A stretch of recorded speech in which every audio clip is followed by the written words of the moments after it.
The entire restaurant went silent when the woman walked through the doors. Some people lowered their heads to hide their laughter, while others openly stared at the faded dress, worn shoes, and nervous expression she carried like a burden. At the center of the room sat a single father named Calder, holding his little daughter's hand beneath the table. His friends had promised him a pleasant afternoon, a chance to meet someone new, but Calder quickly realized that this was not a normal introduction. They had not brought him a woman they believed would impress him. They had brought him the woman everyone in town had spent years mocking. And what Calder did next would leave even the cruelest people wiping tears from their eyes.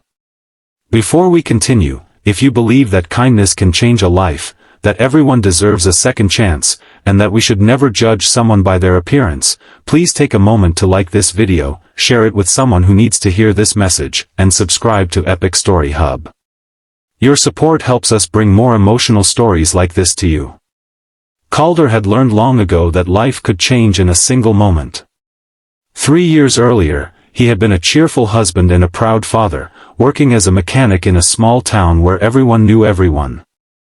His wife, Maribel, had been the person who could make an ordinary morning feel special simply by opening the curtains and filling the kitchen with sunlight. Then one rainy afternoon, everything disappeared. Maribel died unexpectedly, leaving Calder alone with their 4-year-old daughter, Juniper. From that day forward, Calder stopped asking life for happiness.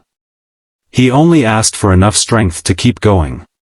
He worked long hours at the garage, came home exhausted, prepared simple meals, helped Juniper with her schoolwork, washed clothes late at night, and woke before sunrise to make sure she had breakfast. He rarely complained. When neighbors asked how he was doing, he smiled and said he was fine, even on the days when he barely had enough energy to stand. His daughter became his whole world. He did not want another relationship simply because he was lonely. He wanted someone who could understand that his heart already belonged to a little girl who had lost her mother. His friends, however, believed Calder was ready to move on.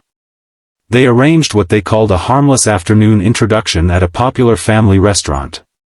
They told him the woman was kind, hard-working, and looking for someone who would see her for who she really was. Calder agreed, mostly because he thought meeting someone new could not hurt. What he did not know was that his friends had made a joke out of the entire thing. They had chosen Sable because the town considered her an easy target. Sable was known as the woman who dressed differently, lived alone in an old house near the edge of town, and rarely attended social gatherings. People called her strange because she preferred repairing broken furniture to shopping for expensive clothes.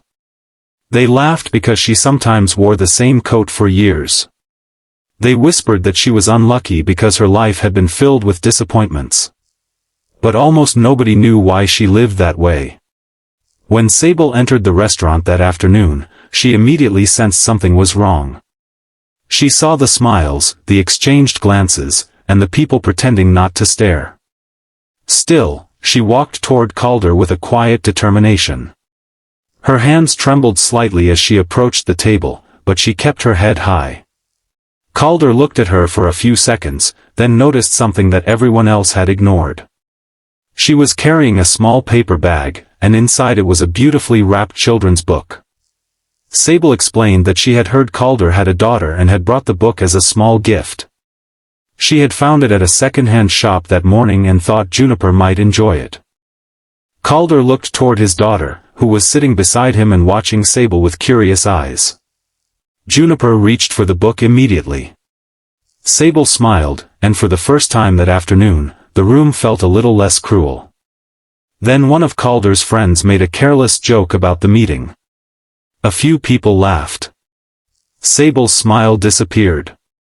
She slowly placed her hands in her lap and looked down at the table. Calder finally understood what had happened. This had never been about introducing him to someone. They had deliberately brought Sable there so they could watch her get embarrassed. Calder could have stood up and walked away. He could have become angry at his friends. He could have simply taken his daughter and left. Instead, he looked at Sable and saw something painfully familiar in her eyes. He recognized the expression of someone who had grown accustomed to being unwanted. He remembered how people had treated him after Maribel died. Some had pitied him. Others had quietly assumed he could not raise a child alone. A few had even told him that he should forget his past and find another wife quickly, as though grief had an expiration date. Calder knew what it felt like to be reduced to a story people told about you without ever asking what you had survived. He reached across the table and gently pushed the untouched cup of tea toward Sable. Then he told everyone that if they had invited her there to make fun of her, they had chosen the wrong man to sit at the table. His voice was calm, but the room immediately became quiet. He said that the woman sitting in front of him had shown more kindness in 5 minutes than many people had shown in years.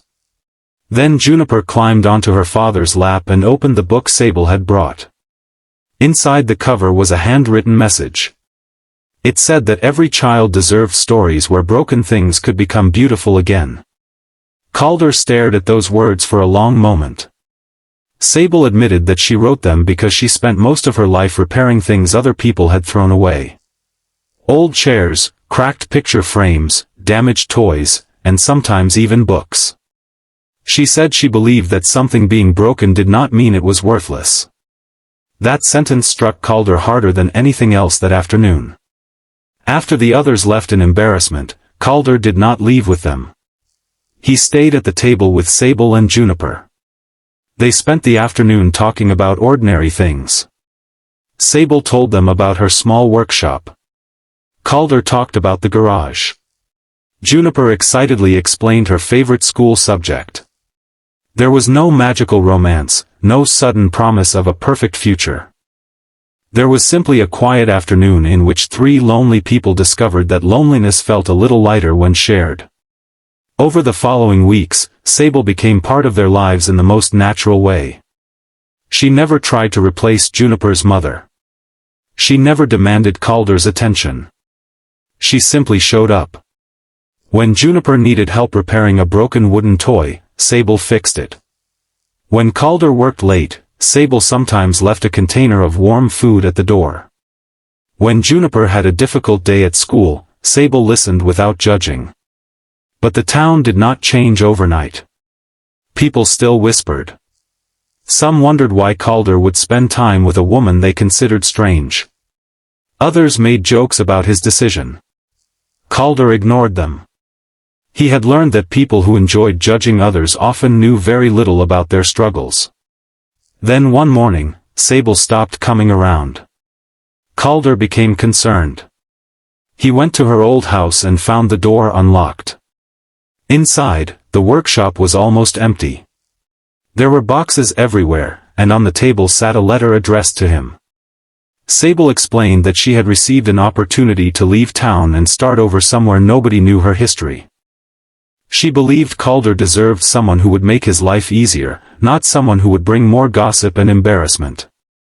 Calder sat down after reading the letter. He realized that Sable had spent her entire life believing she was a burden to other people. The very thing the town had taught her to believe about herself was now making her walk away from the first people who had accepted her. He took Juniper by the hand and drove to the bus station. They arrived just as Sable was preparing to leave. Calder walked toward her, holding Juniper's hand. He did not make a dramatic speech. He simply told her that she was not a burden, that his daughter had started looking for her every afternoon, and that he had begun looking forward to seeing her too. He told Sable that he did not need a perfect person. He needed someone honest, compassionate, and strong enough to understand that life sometimes breaks people before teaching them how to become whole again. Sable began to cry. Then Juniper stepped forward and wrapped her small arms around Sable's waist. She told her that she had forgotten to take the most important thing with her, the family she had accidentally become part of. Sable covered her face, and Calder felt tears running down his own cheeks. Months later, the same restaurant hosted a community charity lunch. Calder and Sable arrived together with Juniper. This time, nobody laughed. The people who had once mocked Sable watched as she helped organize donations for families who were struggling. Her little repair workshop had become a place where children could bring broken toys and learn how to fix them. Calder had helped her expand it, and Juniper proudly called it the second chance shop. The friends who had once arranged that humiliating meeting approached Calder and apologized. Calder accepted their apology, but he told them something they would never forget. He said that the cruelest thing about judging someone was that you might laugh at the chapter where they were hurting without ever knowing how hard they had fought to reach the next page. That afternoon, sunlight poured through the restaurant windows, touching the table where everything had begun. Sable sat beside Calder, while Juniper laughed between them. Calder looked around the room and realized that the woman everyone had mocked had not needed to become someone else to deserve love. She had only needed someone willing to see her clearly. And perhaps that was the greatest lesson of all. Sometimes the person everyone tells you to avoid is the person who has the biggest heart. Sometimes the person who looks broken is the one who knows exactly how to put other people's lives back together. And sometimes, when life gives you an unexpected second chance, the bravest thing you can do is stop listening to the crowd and listen to your heart. If this story touched your heart, please like the video, share it with someone who believes people deserve kindness, and subscribe to Epic Story Hub for more stories that remind us that compassion can change lives. Before you leave, comment "second chances" below if you believe no one should be judged by their past, appearance, or mistakes. Because you never truly know what someone is carrying behind their smile. The person being laughed at today may be the person who saves someone tomorrow. And the person everyone has given up on may simply be waiting for one kind heart to say, "I see you. You matter. You are not alone."